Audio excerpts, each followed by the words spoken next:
Just a few years ago, it was fashionable in January for journalists to pen pieces announcing that the Alpine gathering of the so-called global elites, the World Economic Forum, WEF, in Davos, was waning in influence, and that the era of policy via cocktail parties was over. Fewer and fewer A-listers were attending the WEF, the argument invariably went, and the young, agile start-ups that were truly changing the world eschewed the annual event, preferring their own conferences, which were often cheaper and more accessible. This year, the WEF has silenced its critics, with an all-star lineup that will once again put the small Swiss town in the spotlight. The headlines will be dominated by Donald Trump, who is due to make his inaugural visit to Davos on Friday, and is bound to set the cat among the pigeons, his America First message at odds with the globalist politicians, business chiefs and bankers that make up the bulk of attendees. Mr. Trump will be joined by world leaders such as Emmanuel Macron of France, the UK's Theresa May, and Angela Merkel of Germany, as well as the usual cavalcade of chief executives, including Alibaba's Jack Ma and JP Morgan's Jamie Dimon. The conference, founded in 47 years ago by economist Klaus Schwab, would appear to be in rude health. But it's not all about star power. Although the snowy WEF backdrop will be more prominent on screens around the globe this year, Davos' durability is due in no small part to what takes place away from the public glare, in hotel corridors and crowded cafes, and in closed-door sessions far from prying cameras and microphones.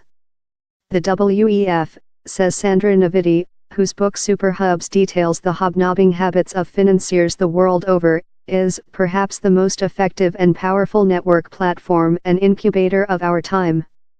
Crucially, she adds, it provides a backdrop for heads of state, policy makers and business leaders, who may not otherwise be able to meet in person, to do so, without fear of exposure. Of these meetings, the most exclusive are known as IGWELs, a typically Davos acronym for Informal Gatherings of World Economic Leaders.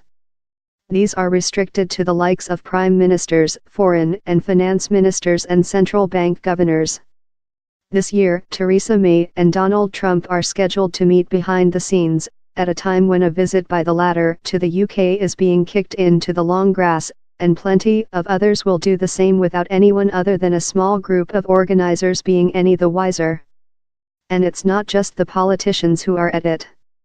Financiers meet their peers to compare notes on the industry and discuss mutual interests such as deregulation, says Ms. Navidi, a topic that they can raise directly with regulators and policymakers in attendance.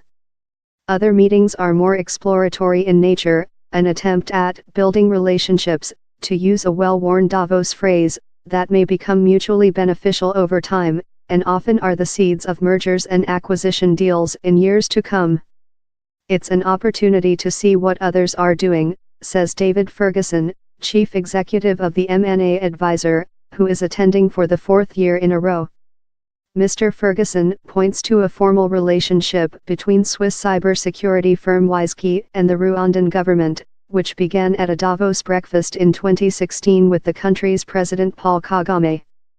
Over orange juice and croissants, Mr. Kagame invited companies such as WiseKey to bring technological innovation to the East African country, where they would find a receptive government and business community. Just over a year later, WiseKey announced it would use blockchain technology to build a reliable land registry in the Rwanda. The success of this project, Mr. Ferguson says, is 100% attributable to the convergence of organizations, people and mutual interests in the mountains of Switzerland. Young tech firms are no longer turning their nose up at the older Davos crowd, he adds, especially those looking for an injection of cash. In 2014, less than 15% of all tech company acquisitions were made by non-tech companies, he explains. Last year it was 58%. Davos is becoming the assembly of the developers of, financiers of, and policy makers who influence technology. For those who don't have back-to-back meetings scheduled on Davos' snow-covered promenade, there is one more incentive for making the trek up the magic mountain: serendipity. There's always the chance of meeting a future investor in the queue for the cloakroom, or in the ready-made networking pods that are the black WEF shuttle buses that ferry delegates from function to function. Just don't forget your business cards.